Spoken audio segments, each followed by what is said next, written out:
commencer par le. Donc, vous avez vu les recettes qu'on va faire. Donc, on va faire le foie gras au pain d'épices et après, on va faire le pain d'épices maison. Donc, le foie gras. Alors.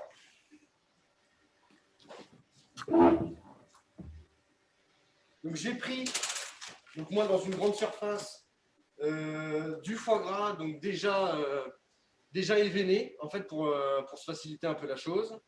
Du foie gras français extra.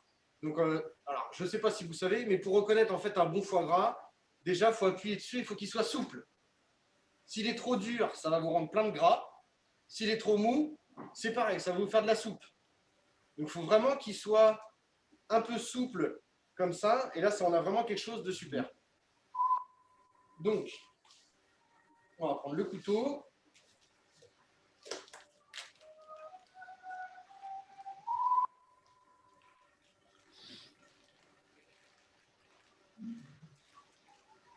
On va mettre ça dans le saladier.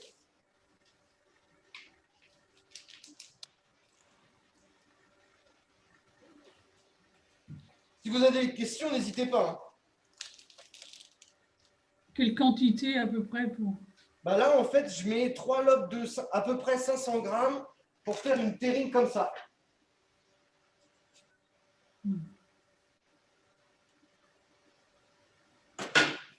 Donc là, il y a pour à peu près une dizaine de personnes. Oh là, 10 personnes, 6 personnes, vous voulez dire. Ouais.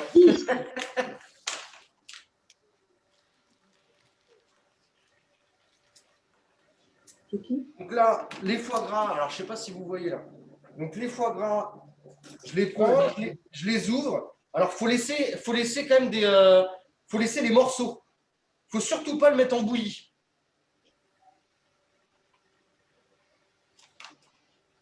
Donc, On peut approcher peut-être. Ouais, essayer d'approcher la caméra. Approcher un peu la bassine. Donc faut laisser en morceaux. Donc il reste des beaux morceaux. Voilà. On est pas mal. Là, on est pas mal. Donc voilà. Alors attendez, parce qu'on a un problème d'eau. Alors, ça va être...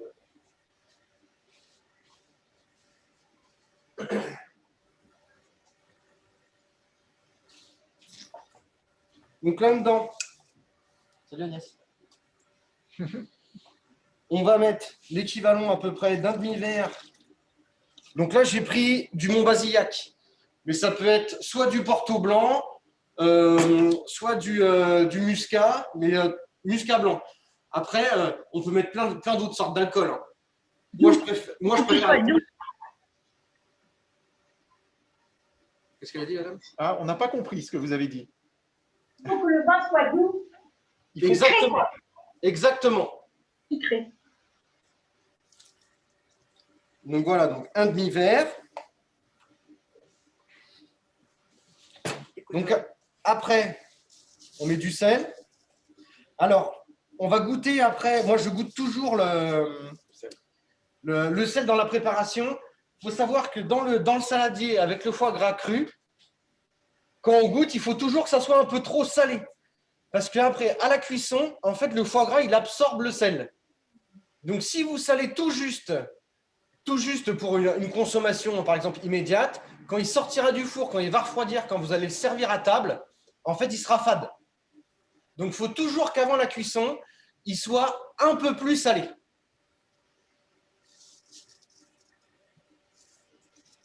Donc, du sel, du poivre moulu. Voilà. Donc, sur la recette qu'on avait mise sur Internet, on avait mis aux pistaches. Clairement, les pistaches dans une grande surface, je n'ai pas trouvé les pistaches émondées entières et tout ça. Donc là, ce que j'ai fait, c'est que j'ai pris des noisettes. Donc les noisettes, je les ai fait un peu griller ce matin, juste avant d'arriver, histoire de leur donner un petit côté fumé, un petit côté sympa. Donc, Quelle quantité? En quantité, il y a à peu près, pour 3 lobes de foie gras, il y a à peu près 200 grammes de noisettes. Donc les noisettes, je les prends, je les mets directement en fait dans le saladier. Et après, avec nos mains, en fait, on va tout mélanger.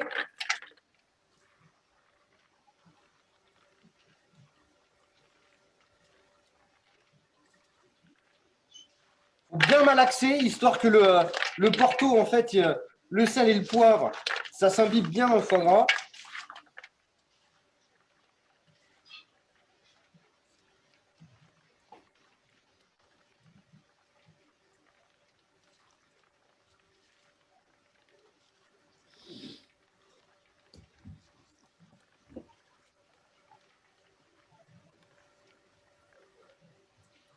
Donc voilà.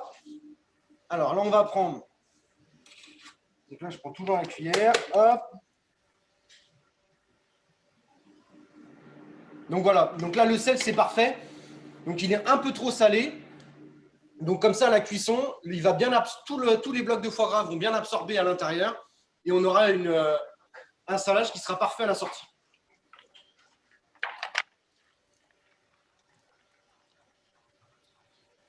Donc voilà. Bon, je vais mettre un coup de chiffon.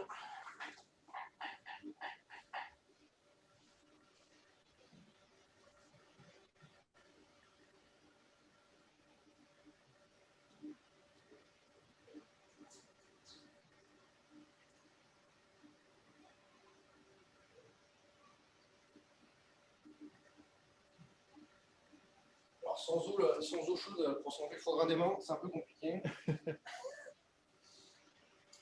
Donc voilà. Donc ça, à la poubelle. Donc on va prendre la terrine. On va prendre la terrine. On va mettre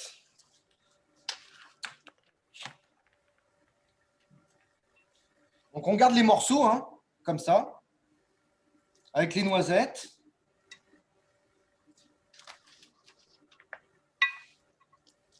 Il faut bien tasser dans le fond.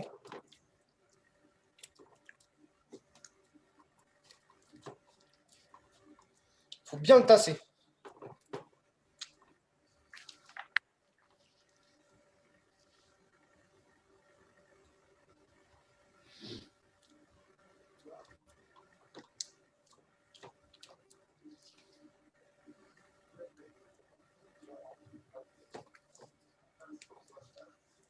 Là, je vais prendre. Donc, j'ai acheté du pain d'épices, là, tout simple. En fait, dans le foie gras, quand on le cuit, ça ne sert à rien de faire du pain d'épices maison, qui est excellent, et le mettre à cuire. Le résultat sera le même avec du pain d'épices, en fait, acheté bas de gamme dans une grande surface. Donc, je prends des tranches de pain d'épices. Pareil que je tasse à l'intérieur.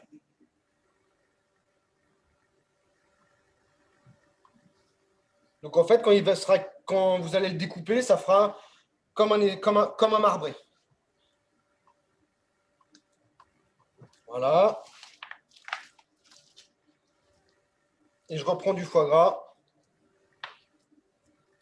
et des noisettes que je mets par-dessus.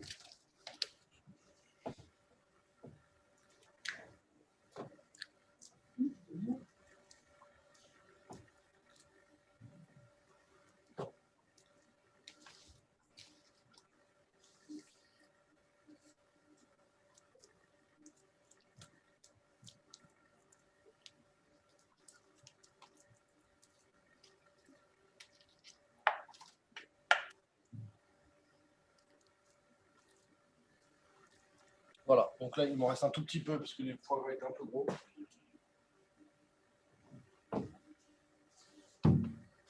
Donc après, on va mettre un coup de film alimentaire par-dessus.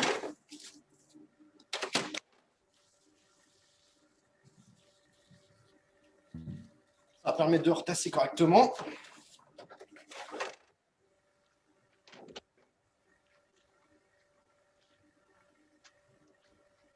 Je remets le couvercle de ma terrine. Voilà. Et après la cuisson, donc c'est 27 minutes à 120 degrés au bain-marie. Donc là, j'ai mis déjà, comme on n'a pas d'eau chaude, on a un problème d'eau chaude à l'abbaye. J'ai mis, il faut que l'eau, en fait, elle soit à peu près quand on la met au bain-marie, on cuit à 120 degrés, donc il faut qu'elle soit quand même assez chaude, quoi. Si elle est trop froide, 27 minutes, ça va être un peu court. Donc là, je ne sais pas si vous voyez. Donc là, en fait, j'ai mon bain-marie qui est déjà prêt dans le four. Je prends ma terrine. Dedans.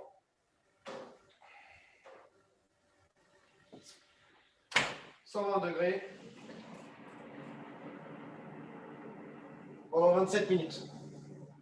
Et quand on le sort du four, il ne faut pas le chahuter, hein, parce que si vous le basculez trop à gauche, à droite, en fait, il va rendre un tout petit peu de gras, et le gras, en fait, il va s'infiltrer dans le cœur du foie gras. C'est pour ça que des fois, quand on achète des foie gras en grande surface ou autre part, on se rend compte que quand on coupe une tranche, il y a des nervures de gras en plein milieu. C'est que le foie gras, en fait, il est ballotté à gauche, à droite, à gauche, à droite. Et du coup, tout se mélange. Et bon, je trouve pas ça super. Alors que là, si on ne bouge pas, qu'on le met dans le frigo et qu'on ne le maltraite pas, le gras va juste au-dessus. Comme ça, vous aurez vraiment une belle tranche et ça sera vraiment parfait. Donc ça, c'était pour le foie gras. Pendant ce temps-là, pendant la cuisson, on va faire le pain d'épices. Alors, le pain d'épices, c'est tout simple. Le plus compliqué pour le pain d'épices, en fait, c'est de trouver la farine de seigle. Alors, je ne sais pas si vous avez déjà essayé de chercher de la farine de seigle dans le commerce. C'est un peu dans les rayons de grande surface. Vraiment de la farine de seigle, 100% seigle, hein, pas mélangée avec de la farine blanche, ni rien du tout. Moi, je vous conseille quelque chose. C'est en fait d'aller directement en fait, dans la boulangerie de la grande surface ou chez un boulanger et lui demander en fait directement de la farine pure de seigle.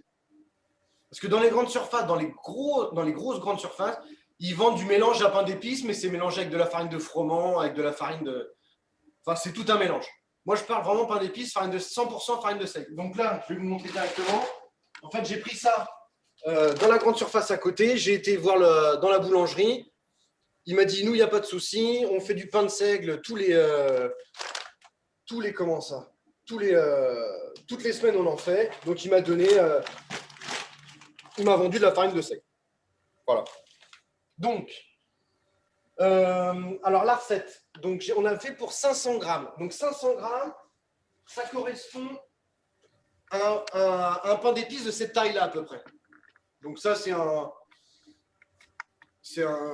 bac Tefal classique qu'on achète dans les grandes surfaces. Voilà. Donc là, j'ai un batteur.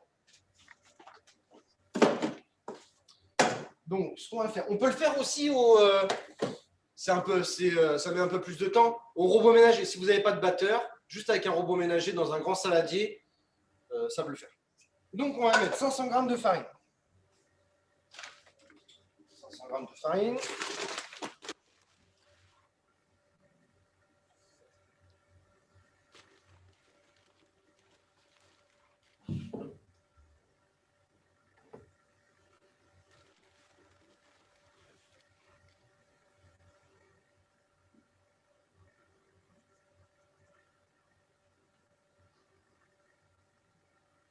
Voilà.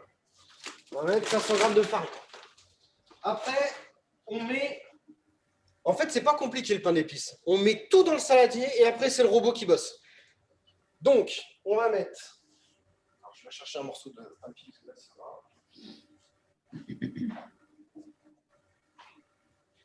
Donc, 500 grammes de farine, 500 grammes de miel. Oh, putain, j'ai mis mon bras.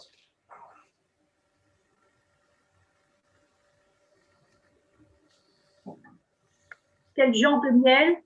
Là, j'ai pris du miel tout simple. Pour faire la recette, j'ai pris du miel tout simple. Après, on peut prendre du miel bio. Bon, après, c'est juste une question d'éthique et de principe. Mais quand c'est cuit... En fait, ce qui est super important, c'est la farine. La farine de seigle. Vraiment de la bonne farine de seigle. Et on ne peut pas utiliser une autre farine que la farine de seigle. Non. Ah non. Ah non, le pain d'épices, c'est farine de seigle, 100% seigle. Donc ça. Derrière, on va mettre 100 g de sucre. Donc 500 g de farine, 500 g de miel, 100 g de sucre.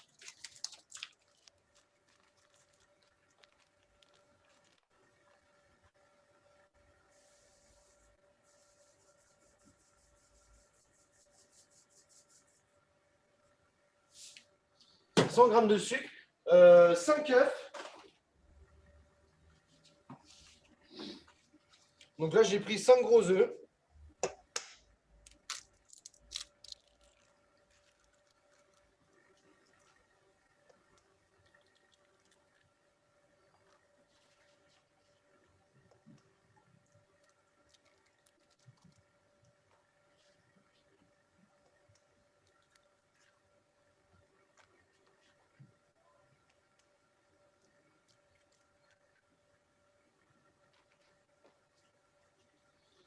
Gros œufs et 25 centilitres de lait.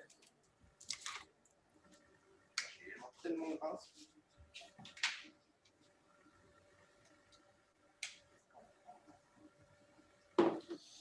Donc 25 centilitres de lait.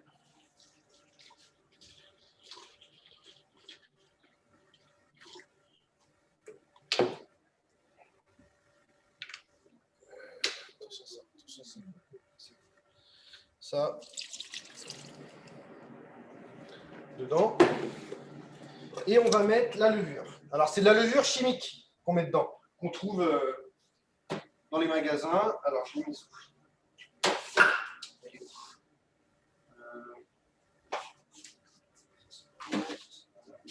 là. Donc la levure chimique et on met 40 grammes.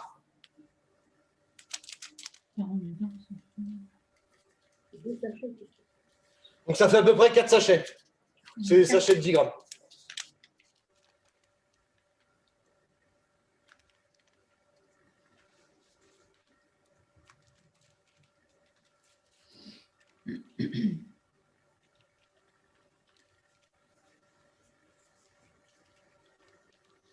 Après, il faut éviter que la levure elle touche en fait le sucre. Parce que le sucre, il annule le pouvoir de la levure. Que ce soit en levure chimique ou en levure fraîche. Tout ce qui est sucre, sel, en fait, ça annule le pouvoir de la levure. Donc c'est vrai que des fois, on a tendance à faire. On fait des gâteaux. Le sucre touche la levure, on se dit mince, comment ça se fait, le gâteau il ne monte pas, ou quand on fait du pain, mince, le pain il ne monte pas. C'est qu'en fait, le sel a touché la levure et en fait, il bouffe en fait la levure et ça annule son pouvoir. Donc du coup, le pain il ne monte pas et on se dit mince, j'ai mis tous les ingrédients, tout est parfait et ça ne monte pas. Ben, c'est juste à cause de ça. Le sucre et la levure. Faut pas... Je vous ai pas entendu. C'est le sucre et la levure qui ne doivent pas se toucher. Exactement. En fait, le sucre et la levure ne doivent pas être mélangés. Et quand vous faites du pain, donc c'est le sel et la levure ne doivent pas se toucher. Ah, il y a le sel aussi. Voilà. En fait, ils peuvent être mélangés. Une fois qu'on commence à faire le mélange en fait dans le batteur, vous pouvez mettre le sel et ça, il n'y a pas de problème. C'est que quand on fait le mélange ensemble, il ne faut pas que ça soit collé ensemble. Une fois que le pétrin il se met en route, il n'y a pas de souci. C'est juste vraiment quand il y a la préparation. Donc ça, et évidemment, il faut mettre du mélange à pain d'épices. Donc là, j'ai acheté donc ça, mélange à pain d'épices. Donc ça, on trouve ça pareil dans une grande surface. Ou sinon, vous pouvez le faire vous-même. Alors, c'est de la cardamome, de la cannelle, de l'anis, de la badiane. On peut mettre de la coriandre en poudre. Et en fait, tout ça mélangé, ça donne ça. Après, au lieu de partir dans des confections un peu... là, au moins, celui-là, il est super. Donc ça, on met à peu près... Donc, normalement, c'est 10 grammes. Alors, 10 grammes. Je vais prendre une cuillère.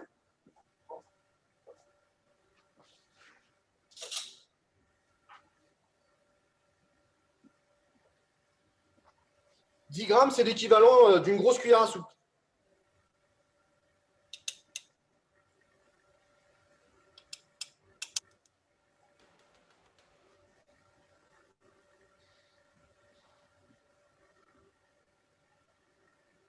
Voilà. Donc après, là, moi, j'ai le robot. Ou sinon, au batteur classique. Donc au robot, si vous avez un robot, faut utiliser en fait la feuille, ça s'appelle. Donc c'est un espèce de cas. Ça. Et est-ce qu'on peut utiliser la partie qui fait que les blancs en neige? Comment? Est-ce qu'on peut utiliser que la partie qui fait les blancs en neige? Le fouet? Alors Oui. le problème d'utiliser le fouet, en fait, c'est que ça risque de vous le casser. Parce que comme c'est un mélange, comme c'est une pâte, le fouet, le fouet, ça risque d'endommager en fait le fouet. Après, clairement, pour moi, j'ai pas de... pour la pâte, ça va pas changer grand-chose. C'est surtout que c'est plus facile à pétrir avec le cas. Bah oui, moi j'en ai pas. Donc là, ça mélange tout seul.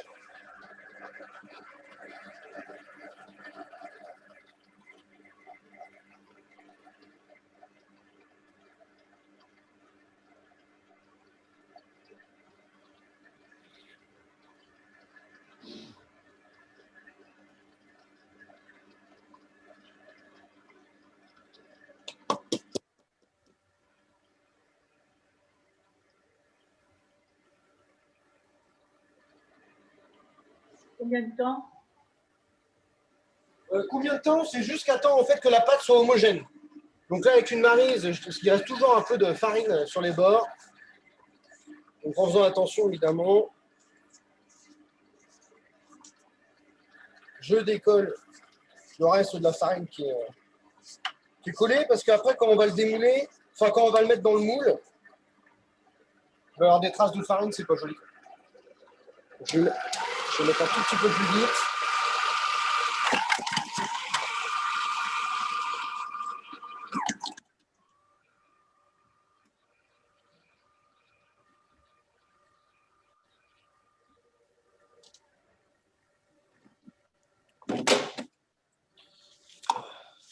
Vous avez vu dans le fond, là, si je ne mets pas un coup de maryse, je ne sais pas si vous voyez, et en fait la farine, elle reste encore à l'intérieur. Donc il faut mettre vraiment un bon coup de maryse dans le fond, histoire que le batteur il prenne toute la farine. Alors après, je vous dis, la pâte c'est hyper collant, hein, comme c'est que du miel. Ça, on va lui remettre un coup.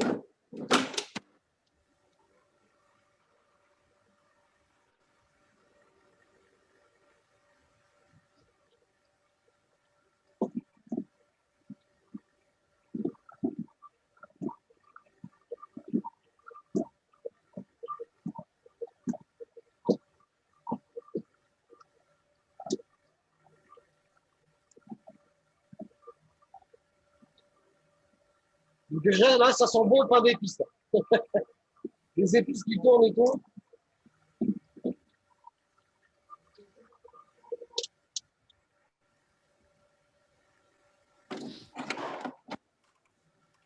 Donc là, on a une pâte bien homogène, bien brillante.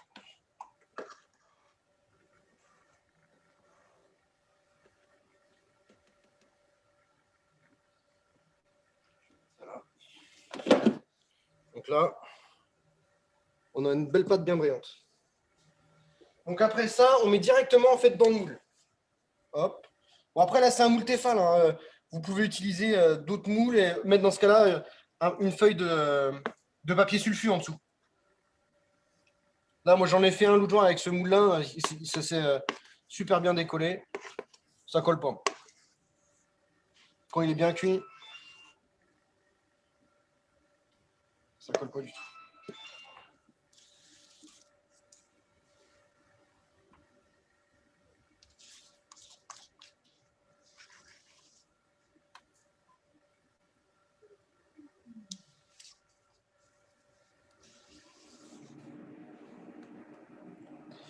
Donc voilà. Donc là, pas besoin de laisser reposer. Donc ça, après, ça part dans le four 1 heure à 180 degrés. Donc après, comme un gâteau classique, hein, quand il sort, un petit coup de couteau en plein milieu, si le couteau est nickel, votre pain d'épices est cuit. Voilà, donc là, je ne sais pas combien de temps il reste sur le... Il reste 13 minutes. On n'a qu'un four. Est-ce que vous avez des questions particulières? Non, c'est clair. Même chose. On peut faire à la main aussi, mais ça prend plus de temps. À la main? Moi, j'ai pas. Oui. À la main, il faut vraiment que ça soit bien mélangé. Il ne faut pas que ça fasse de grumeaux. Vous n'avez pas un petit batteur, vous savez, les trucs à manuel là? Si, un mixeur comme pour mixer. Ah non, pas mixeur. Vous savez, pour monter les blancs en neige là? Oui, mais c'est ça que je fais. Oui, mais Voilà. avec la Bah, si Avec vous avez quelque chose le- pour monter les blancs en neige, en fait, utilisez ça. Ben, vous me disiez que ça allait casser les. Mais je parle en fait, si vous avez un batteur, le fouet du batteur. Le fouet, en fait, ça risque de le casser. Après, si vous avez quelque chose de manuel avec, vous savez, les deux bras là qui tournent là. Oui, ben c'est ça. C'est ce Voilà, que j'ai. bah, ça risque rien, ça c'est hyper solide. C'est parce qu'en fait, le fouet, je vais vous dire, là, l'autre jour, j'ai fait une pâte qui était un peu dure. Le fouet du batteur, il est complètement cassé. Ouais. Voilà, avec des fouets comme ça, exactement. Oui, ben moi, c'est. Voilà, avec des fouets comme ça. voilà. Et ben ça, en fait, ça peut mélanger. Et ça, c'est costaud. Ça marche. Ça risque rien, ça. Mais dès qu'on ça, c'est, vous savez, c'est les petits morceaux de ferraille, ça se casse hyper rapidement. Donc voilà. Donc le foie gras va sortir. Après, on va le mettre au frais et on met le pain d'épices. On part pour une bonne heure de cuisson. Alors après, pour donner, vous savez, ce qu'on peut faire sur le pain d'épices. Bon là, j'en ai pas pris. On peut mettre un peu de beurre fondu. En fait, dessus, vous savez, ça va faire un peu comme les cakes. Quand vous achetez les 4 quarts, par exemple, les 4 quarts, vous savez, le dessus, il est toujours un peu plus blanc, un peu plus crémeux, là. Et ben, avant de le mettre dans le four, vous faites fondre un peu de beurre et vous le mettez dessus en plein milieu. Donc, comme ça va vous faire quelque chose un peu plus crémeux au-dessus. Après, c'est question de goût, c'est question de chacun. Dans le pain d'épices, on peut mettre des graines. Là, on en a ici, là. Bon, là, j'en mets pas parce que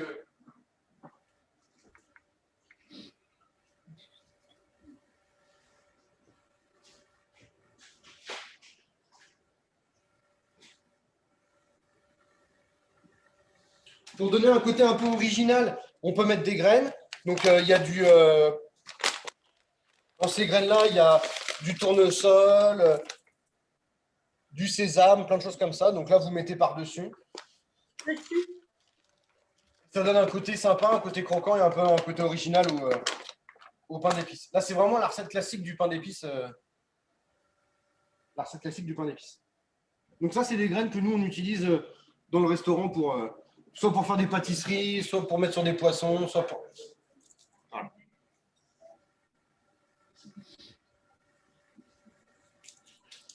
Voilà, voilà. Donc là, on attend. Bon, là, on n'a pas deux fours, on n'en a qu'un seul. C'est toujours le même problème. Donc, c'est quelque chose qui est tout à fait simple à faire et à réaliser, quoi. Là, j'en ai fait un, on en a fait un il y a 2 jours à la maison. Donc, tout le monde s'est régalé. Après, je vous dis, le plus difficile, c'est de trouver la farine de seigle. Mais bon, si vous avez un boulanger qui est sympa, en plus, on est en période de fête, ils en ont plein. Hein. Et puis, ça coûte pas extrêmement cher. Là, il m'a fait 2 kilos, j'ai payé ça 2 €. Donc, voilà. Est-ce que vous avez d'autres questions? Ou même hors ces 2 recettes-là, hein, si vous avez des questions sur d'autres plats, en attendant, je peux vous Du répondre. miel et du sucre, ça fait pas trop sucré? Comment? Si on met le miel et le sucre, ça fait pas trop sucré? Non, parce que C'est normal. par rapport en fait à la quantité de farine, par rapport à 500 grammes de farine, ça vous fait quand même un gros pain. Ça va vous faire quand même un pain d'épices qui est quand même, ça va monter de ça, hein, le pain d'épices. Hein. Donc ça vous fait quand même un gros pain d'épices. C'est pas du tout sucré. En fait, ce qu'il faut doser correctement, c'est les épices. Les épices, une cuillère à soupe, c'est largement suffisant parce qu'après, ça va être trop. Vous allez trop sentir en fait le goût des épices et c'est pas bon. Voilà. Après, le foie gras, c'est pareil. Le foie gras, là, on l'a fait au pain d'épices, donc ça va lui donner un côté un peu sucré. Parce que moi, j'aime bien le côté. Le foie gras mélangé avec le pain d'épices, il va fondre légèrement en fait à l'intérieur. Donc, ça va faire un marbré, ça donne un côté vraiment sympa, un peu sucré. Après, le foie gras, vous pouvez utiliser exactement la même chose, au lieu de mettre du pain d'épices, vous mettez par exemple, vous pouvez mettre de la charcuterie. Vous mettez, moi j'en faisais avant avec du chorizo ibérique. Donc en fait, vous coupez des tranches très fines de chorizo, vous les mettez au milieu et en fait, quand le foie gras va cuire, il va fondre. Enfin, ça va faire fondre un petit peu le chorizo. Donc votre foie gras, il aura un goût assez particulier qui est vraiment sympa. Vous pouvez le faire aussi à la viande de grison. On mange tous de la viande de grison dans les raclettes. Bah, la viande de grison, la mettre dans le foie gras, ça donne un côté très original et très sympa. Donc là, on a mis des noisettes. Donc on peut mettre des pistaches. Il faut vraiment... pour cette recette-là, les gens, ils paniquent un petit peu à faire du foie gras en se disant oui, c'est compliqué. Après, c'est un produit qui coûte cher, donc c'est vrai qu'il ne faut pas se louper. Mais c'est quand même relativement facile à préparer. Après, c'est surtout le temps de cuisson. Il faut bien respecter. Si vous l'oubliez et qu'il est trop cuit, bah, ça va vous rendre plein de gras. Ça va être un peu sec. Et s'il n'est pas assez cuit, après, c'est moins grave parce qu'on appelle ça un mi-cuit. Vous savez, dans plein de restaurants, en fait, on vend du foie gras mi-cuit. Donc là, au lieu de le laisser 27 minutes comme on le fait, on va le laisser 20 minutes. Donc, il sera cuit sur les côtés. Au milieu, il sera un tout petit peu, en fait, tremblotant. Mais c'est excellent quand même. Donc, voilà. Donc, pour le foie gras, ça. Là, on l'a fait en terrine. On peut très bien le faire. Au lieu de le mettre directement dans la terrine, je peux très bien le mettre dans un... On étale un film. Le film que j'ai là, on l'étale. On met tout le foie gras dessus. On le roule. Après, on le reroule dans du papier sulfu et on le met au bain-marie. Donc, au lieu d'avoir quelque chose de rectangulaire, on va avoir quelque chose de rond. Ça, c'est tout à fait faisable aussi. Donc, c'est le même principe. Là, à la maison, l'autre jour, j'en ai fait un là, pour un test pour Noël. En fait, j'ai pris un lobe de foie gras, comme je vous ai montré tout à l'heure, et je l'ai fait en fait pocher. Donc, je l'ai fait pocher. Donc, en fait, dans une grosse casserole, dans une casserole, on met un liquide, donc ce qu'on veut. Là, en l'occurrence, j'ai mis du vin rouge. Donc, je mets du vin rouge. On met un sirop dedans. Donc, soit on met une liqueur, par exemple, du sirop de cassis, de la liqueur de cassis, de la liqueur de... Bon, quelque chose de fruits rouges, quoi, la liqueur de groseille ou quelque chose comme ça. Ou du sirop de grenadine, du sirop de fraise. Donc, on met ça. On peut mettre des bâtons de cannelle dedans. Des morceaux de coriandre, on peut mettre de la badiane, de l'anis étoilé. Donc tout ça dans le vin rouge. Donc ça va faire une espèce de bouillon. Donc on le porte à ébullition, ce bouillon-là. Donc on l'assaisonne, sel, poivre. On le porte à ébullition. Et notre morceau de foie gras, on met un petit peu de sel dessus, un petit peu de poivre. Et hop, on le lâche dans le bouillon. Alors on va se dire, ouais, le truc il va fondre, ça m'en fout, il va complètement disloquer dans le bouillon. Et ben non, en fait, le foie gras, on le met dedans. Donc, on éteint la casserole et on le laisse dedans refroidir entièrement. Donc, c'est-à-dire qu'on enlève la casserole du feu avec notre foie gras et on le laisse cuire dedans jusqu'à ce que la casserole soit froide. Et après, on le ressort, on le met au frais. Et en fait, votre foie gras, donc du coup, il sera cuit. Et tout l'extérieur en fait, du foie gras sera rouge. Donc, ça donne un petit côté aussi sympa et c'est excellent. Et en fait, on ne perd pratiquement pas de gras. Donc, ça, il aura un petit goût d'épices, de vin rouge, sucré. Voilà, voilà. Après, en accompagnement, c'est pareil avec le foie. Donc là, on a le pain d'épices. Là, je ne l'ai pas fait parce que ça demande du temps. On peut faire une confiture d'oignons. Je ne sais pas si vous aimez ça. Alors, les oignons, on prend... alors, les quantités, c'est pareil. Généralement, je fais ça un peu... Enfin, je fais ça généralement, je fais des grosses quantités pour la restauration. Donc, c'est des oignons blancs. Donc, coupés très fins. Vraiment très fins. Il ne faut pas que ça soit des trucs épais parce que sinon, c'est immangeable. Du sucre. Donc, généralement, dans une casserole, je mets une dizaine, je vais vous dire à peu près, une dizaine d'oignons blancs. On met à peu près 200 grammes de sucre, 250 grammes de sucre. Par-dessus, en fait, on prend du sirop de fraise ou du sirop de grenadine. On met à peu près, pour 10 oignons, à peu près, c'est une demi-bouteille de sirop de fraise. Les bouteilles de sirop d'1 litre. C'est ça. Et on met du vinaigre blanc.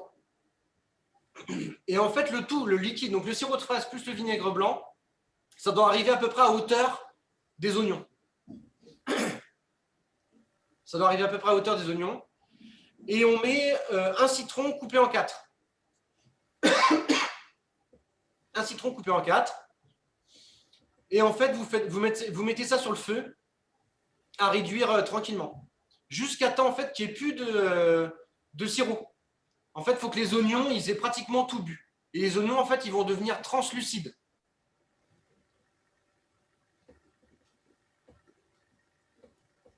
Et après, en fait, c'est exactement le principe qu'une confiture, en résumé. Il faut laisser réduire tranquillement.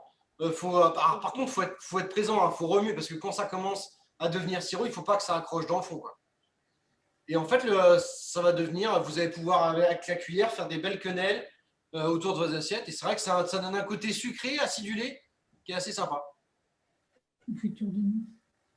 Le vinaigre blanc, la quantité à peu près? En fait, moi, c'est comme je vous disais, je mets par rapport en fait dans la casserole. Dans la casserole, par rapport au nombre de, je vous ai dit 10 oignons, il faut à peu près une demi-bouteille de sirop. Et en fait, le vinaigre, c'est pour rajouter, en fait, pour arriver pratiquement au niveau des oignons. D'accord.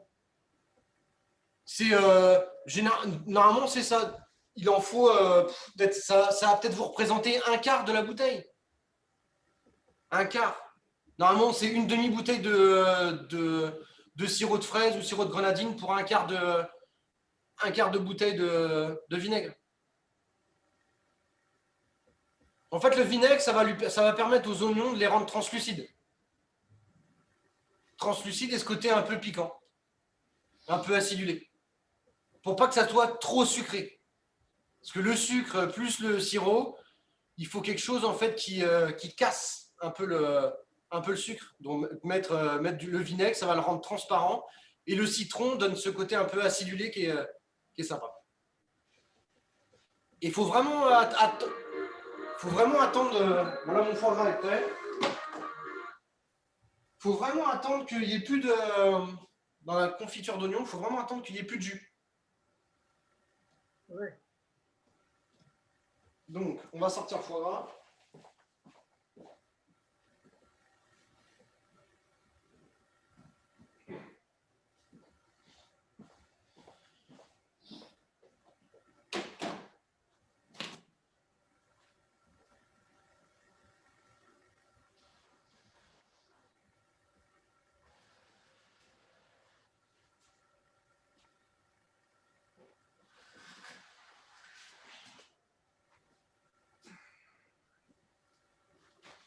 Donc moi j'avais fait un gros bain-marie, parce que bon là on est dans la cuisine du restaurant.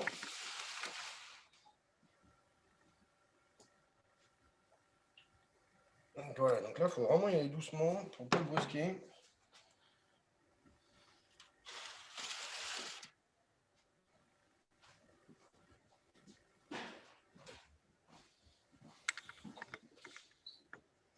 Donc voilà, vous avez vu, il a rendu un tout petit peu de gras au-dessus là. Et il est parfait.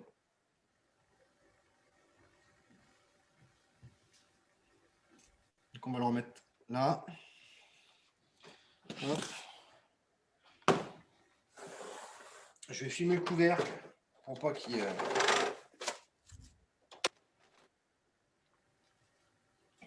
que le couvercle se barre. Voilà. Et ça, je vais le mettre au frais. Voilà. Donc là, on va mettre le four 180 degrés.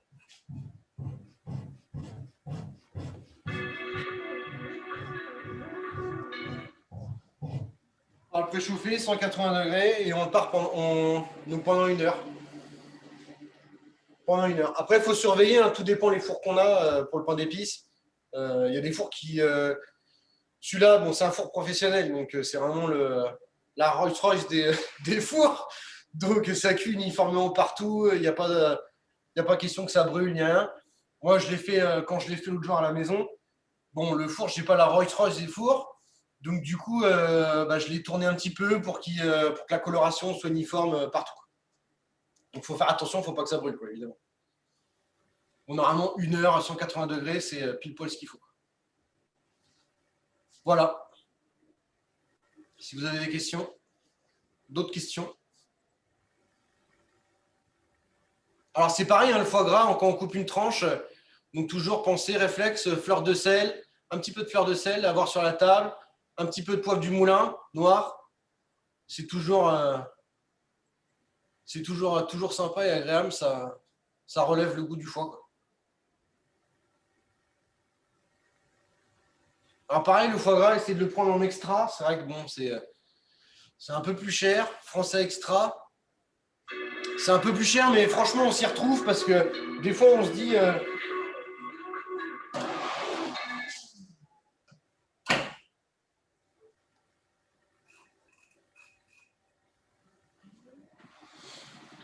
Des fois, on se dit, allez hop, le foie gras extra, il est à 30 € le kilo. Il y en a un autre qui est à 25. On prend celui qui est à 25. Et finalement, on va se retrouver à la sortie avec une épaisseur de gras qui va être comme ça. Et alors qu'on aurait payé 5 € de plus au kilo et on n'aurait pas eu de gras. Donc, en fait, on gagne en matière.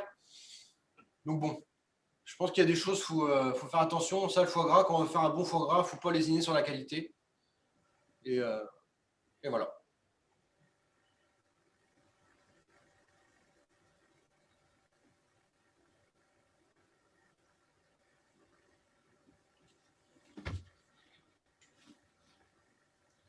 Voilà, voilà. Se reconnecter dans 1 heure. Ouais, comme vous voulez. Ouais. Allez-y. Donc là, je ne vais pas vous garder. Enfin, c'est comme vous voulez. Mais là, donc le pain d'épices, il va cuire pendant 1 heure. Si vous voulez, on peut se reconnecter dans 1 heure si vous êtes dispo. Comme ça, je vous montre le pain d'épices à la sortie. Donc, D'accord. Comment on fait? Ah, il est à quelle heure? il est 10h46. 10h46. Donc à midi moins de quart, c'est ça? Midi moins de quart. Ok. Comme ça, je vous montre le pain d'épices à la sortie. On fait ça? Mhm. Donc, à tout à l'heure. À tout à l'heure. À tout à Tout à l'heure. l'heure, merci. Merci.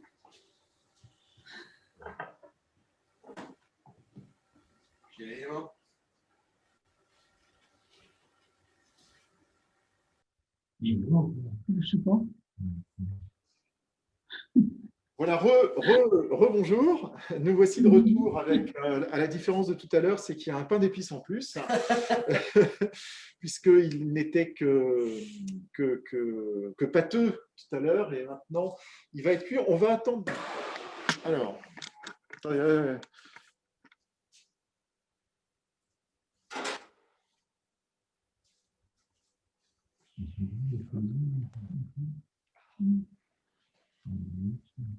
Je sais pas ce que c'est que l'épice. Donc là, il sort du four, il est bien chaud.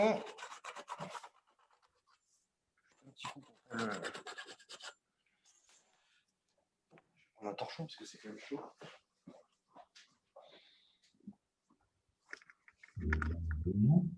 Ah oui, mais il met 4 sachets de pain. Ah oui, mais quelle quantité? 4 sachets de. Oui, quelle quantité?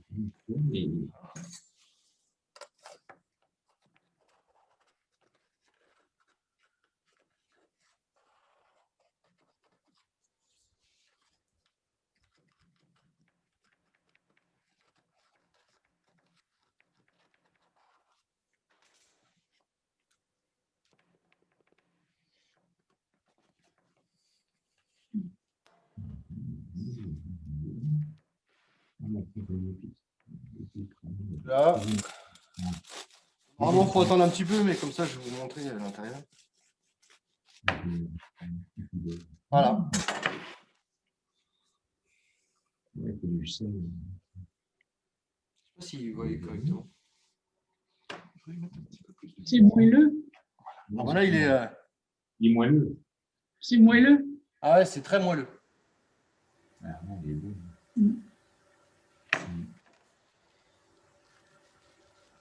Faut le manger dans combien de jours? Vous Ça se conserve combien de temps à peu près? Là, ce qu'il faut, en fait, c'est on va attendre, faudrait attendre 5 minutes, en fait, qu'il refroidisse un tout petit peu, et après le filmer. Le filmer oui, encore tiède. Et comme ça, il tient une semaine. Hein.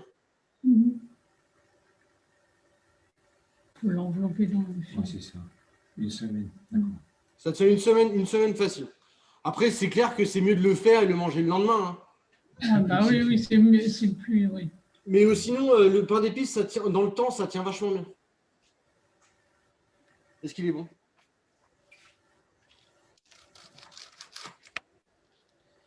Donc voilà.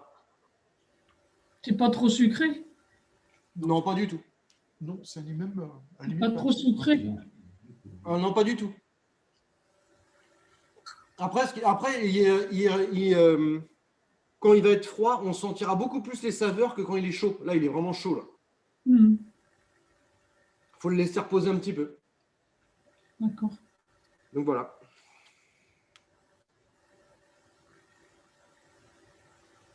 Là, il y a à manger, hein. Ça doit être assez compact. Comment? Ça doit être assez compact. Enfin, je sais pas, ça tient au corps, quoi, je veux dire. Bah, c'est du pain d'épices, quoi. Ça, c'est sûr que c'est pas une baguette, hein. C'est Non, pas mais hyper aéré, quoi. C'est du pain d'épices. Hmm. Et puis la croûte, elle a un goût un peu de caramel. Là, c'est caramélisé et ça. C'est très sympa.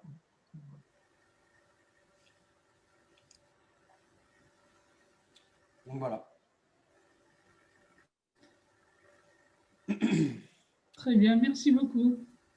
Bah, de rien. Merci. À une prochaine, peut-être. Oui, bah, sûrement, j'espère. On fera sûrement après les fêtes, on fera sûrement une visio sur les galettes des rois. D'accord.